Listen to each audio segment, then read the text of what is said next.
سكرين شوت ارباح الشهر دوت. في طرق كتير من النصب انتشرت على السوشيال ميديا، وانا حبيت ان انا اعمل الريل دوت عشان اتكلم فيها يعني. فاول طريقه ان انت بتشوف واحد مثلا بيتداول او حاجه على السوشيال ميديا، يعني على التيك توك او ريل او انستجرام، اي حاجه يعني من الحاجات ديت، بيطلع يقول لك ايه دي ارباحي، سكرين شوت ارباحي. طيب السكرين شوتس ديت معلومه للناس كده سريعه، ممكن عادي ان اي حد يقدر يمنتجها او ياخد سكرين شوت ويعمل نفس الخط بس يغير الارقام. دي طريقه من ضمن الطرق. في طريقه تانية ان واحد مثلا يبقى بيبيع كورس دروب شوبينج او حاجه، فيحط لك ان هو مثلا ارباحه الشهر دوت كذا.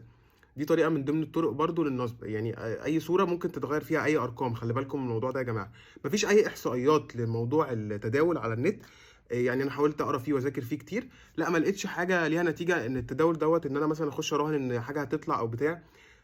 دي موجوده ان انا اشتري اسهم وبتاع، بس كتداول تداول مش كل البلاتفورم صادقه.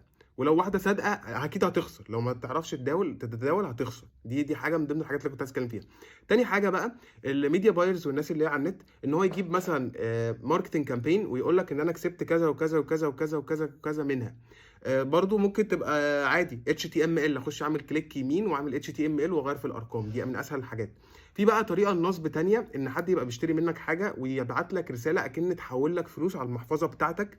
ودي طريقه منتشره قوي الفتره ديت. دي بتبقى رساله زي رساله فودافون كاش بالظبط، بس هي مش فودافون كاش خالص. هي الفلوس ما دخلتش الحساب. فلازم بعد ما يتحول لك فلوس على المحفظه تعمل تشيك بالانس وتعرف حسابك كان فيه كام وبقى فيه كام، وتبقى مركز جدا في الموضوع دوت. بقى ابلكيشنات تانية للقمار، دي ابلكيشنات يعني حرام دينيا طبعا.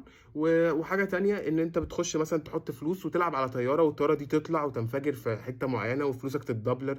مفيش اي احصائيه دراسيا بتقول الكلام ده حقيقي، ولا اي حاجه يعني بتقول ان الكلام ده صح. هو الصح الستوك ماركت، ان انا اشتري اسهم في البورصه، ببقى مساهم في الشركه ديت بجزء معين، ولما الشركه بتكسب بكسب، الشركه خسرت بخسر. ده الطبيعي اللي هو بتاع البورصه.